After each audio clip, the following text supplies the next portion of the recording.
আজকের গুরুত্বপূর্ণ আঞ্চলিক সংবাদে সবাইকে জানাই স্বাগতম। আজকের সন্ধ্যার বিশেষ খবর হলো গাড়ি আটকে টাকা লুটপাট, মারধর ভাঙচুর কালীগঞ্জে। দুষ্কৃতীরা গাড়ি আটকে দুই ব্যক্তিকে মারধর করে ছিনিয়ে নিল নগদ 4 লক্ষ টাকা। এই ঘটনাটি সংঘটিত হয়েছে শনিবার রাতে কালীগঞ্জের ক্ষুদ্রাকান্দি থেমাতায়। টাকা লুটপাট সহ গাড়ি ভাঙচুরের ঘটনাকে কেন্দ্র করে উত্তপ্ত পরিস্থিতি সৃষ্টি হয়েছিল। জানা গেছে, ক্ষুদ্রাকান্দির ব্যবসায়ী ইমরান হোসেনের ম্যানেজার দেবাঞ্জন বৈশ্য গাড়িতে করে যাচ্ছিলেন। তখন হঠাৎ করে দলবদ্ধভাবে বেশ কয়েকজন যুবক অস্ত্রশস্ত্র নিয়ে রাস্তায় গাড়ি আটকে দেয় এবং প্রথমে গাড়ি ভাঙচুর করে পরে চালক ও ম্যানেজারকে মারধর করে গাড়িতে রাখা 4 লক্ষ টাকা ছিনিয়ে নিয়ে যায়। এদিকে ইমরান সংবাদ মাধ্যমে জানান, কিছুদিন ধরে এলাকার কিছু দুষ্কৃতীরা তাকে হুমকি দমকি দিয়ে আসছে। আজ তিনি বিষয়টি করতে পেরে বাড়িতে রাখা ব্যবসার টাকাগুলো তিনি তার ম্যানেজারকে পাঠিয়েছিলেন।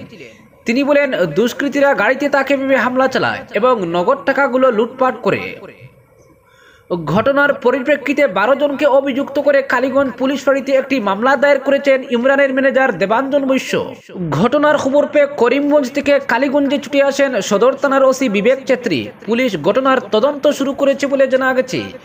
ইমরান ও দেবাঞ্জন এদিন জেলা পুলিশ সুপারের কাছে ঘটনায় জড়িত দোষীদের উপযুক্ত শাস্তির দাবি জানিয়েছেন।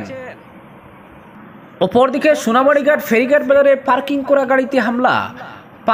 গাড়িতে হামলা চালালো দুষ্কৃতীরা। হামলায় পার্কিং করা ওয়াগনার গাড়িটি ব্যাপক ক্ষতিগ্রস্ত হয়। ঘটনাটি ঘটেছে শনিবার রাতে সোনাবাড়িঘাট ফেরিঘাট বাজার সংলগ্ন এলাকায়।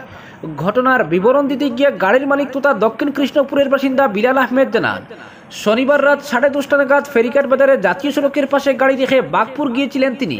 ফিরতে দেরি হবে ভেবে গাড়ি রাখার সময় বাজারের রাত প্রহরী মকবুল আলী মজুমদারকে জানিয়ে যান তিনি। রাত 12টা নাগাদ ফিরে এসে দেখতে পান গাড়ির সামনের গ্লাস ভেঙে রয়েছে। হাতুড়ি দিয়ে গ্লাসের 2টি জায়গায় আঘাত করা হয়েছে, তার স্পষ্ট চিহ্ন রয়েছে বলে তিনি জানিয়েছেন।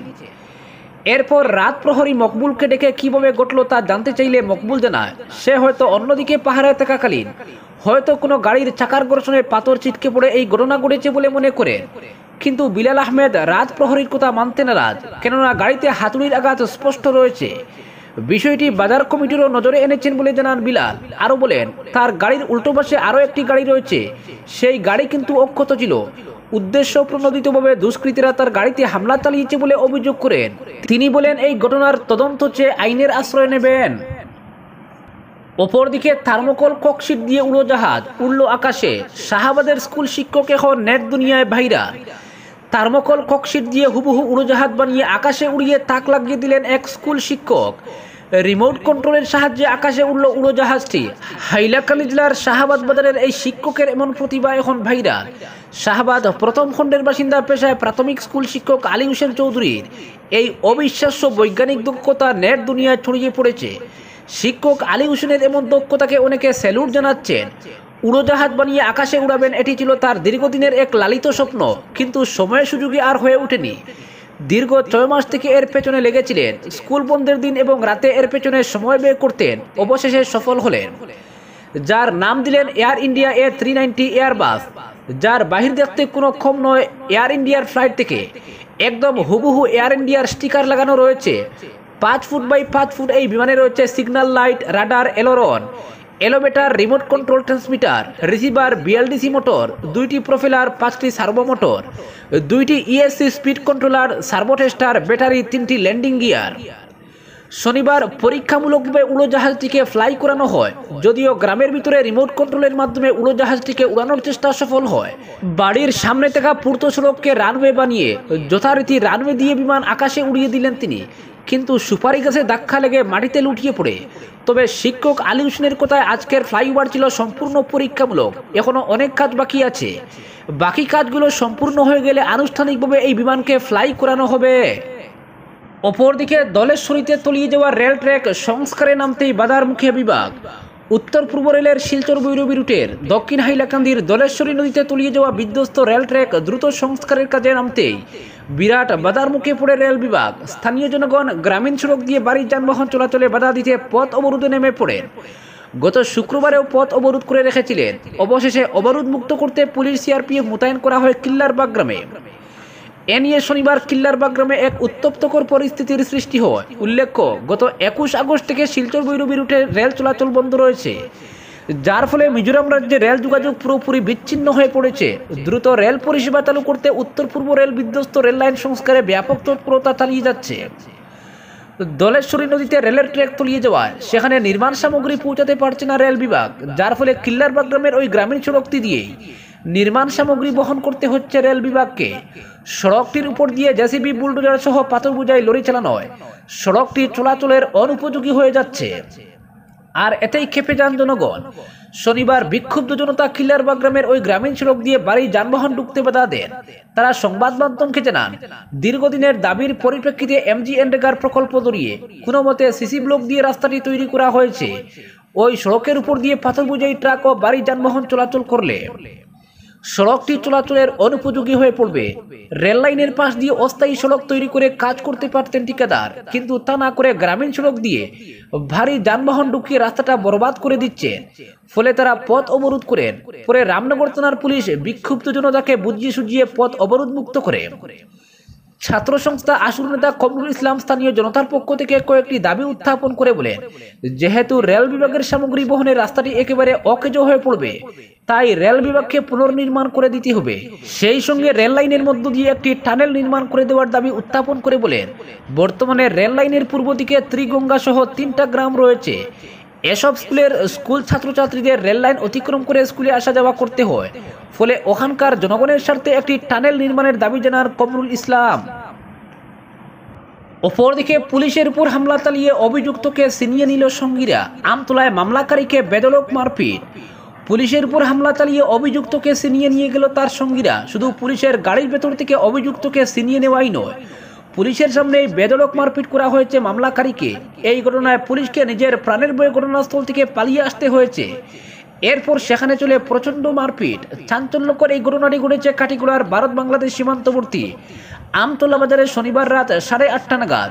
এদিন আমতলা বাজারে কাটিগড়া পুলিশের ASI উত্তম কুমার সিনহা পুলিশ দল নিয়ে গিয়েছিলেন একটি মামলার অভিযুক্তকে পাকড়াও করতে। এলাকার চণ্ডীনগর 2য় খণ্ডের গিয়াস উদ্দিনের বিরুদ্ধে মামলা করেছিলেন কালাইন লক্ষ্মীপুরের কৌসার উদ্দিন। অর্থ লেনদেন নিয়ে গন্ডগোলের ফলে তাদের মধ্যে বিবাদ হয়। এ নিয়ে শুক্রবার কাটিগড়া থানায় মামলা করেছিলেন কৌসার উদ্দিন। শনিবার সন্ধ্যায় ASI সিনহার কাছে খবর আসে অভিযুক্ত গিয়াস অটো গাড়ি নিয়ে আমতলা বাজারে রয়েছে। খবর পেয়ে সিনহা পুলিশ দলবল নিয়ে গিয়াসকে ধরে তাদের গাড়িতে তুলে নেন। এর পরিবারে লঙ্কাকাণ্ড। বিবরণ মতে সন্ধ্যার পর বাজারে জনসমাগম থাকা অবস্থায় আচমকা পুলিশের গাড়ি ঘিরে ফেলে গিয়াসের বেশ কজন নিকটাত্মীয়। তারা অভিযুক্তকে ছাড়িয়ে নিতে পুলিশের সঙ্গে তর্কাতর্কি শুরু করে। এক সময় গাড়ির ভেতর 2 কনস্টেবলের মধ্যে বসা গিয়াসকে টেনে হিঁচড়ে বের করে পালিয়ে যায় সবাই। ASI সিনহাও অনেক চেষ্টা করে কাউকে আটকাতে পারেননি। স্থানীয়রা জানান, ওই সময় মামলাকারী কাউসারও পুলিশের সঙ্গে ছিলেন। গিয়াসের লোকেরা পুলিশের উপস্থিতিতেই কাউসারকেও প্রচণ্ড মারপিট করে।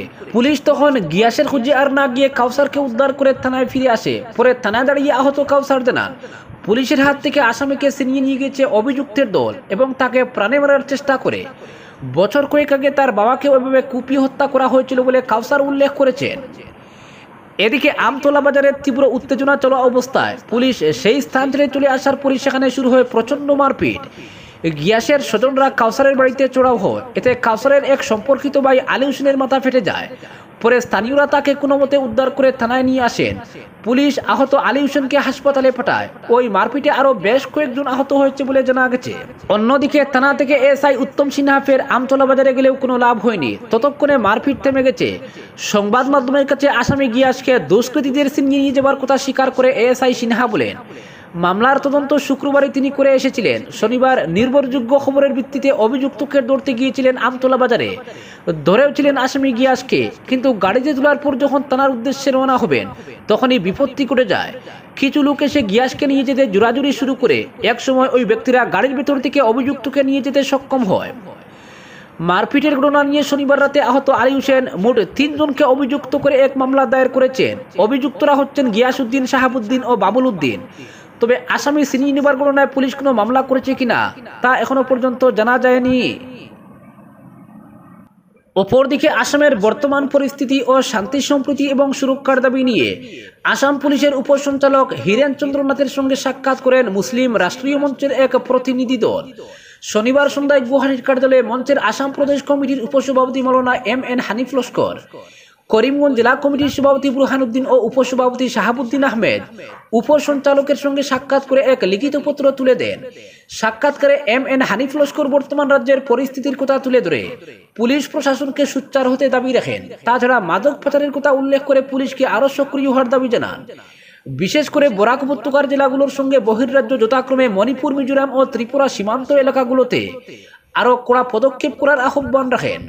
রাজ্যের উপসঞ্চালক এহেন আলোচনা ও দাবিতে অত্যন্ত খুশি হয়ে আসাম পুলিশের পিস ইনিশিয়েটিভ ইন আসাম সম্পর্কে এম.এম. হানিফ লস্করের সঙ্গে আলোচনা করে একটি পুস্তক হাতে তুলে দিয়ে এহেন কাজে সক্রিয়ভাবে সহযোগিতা করতে তার সংগঠনগুলিকে এগিয়ে আসতে আহ্বান জানান।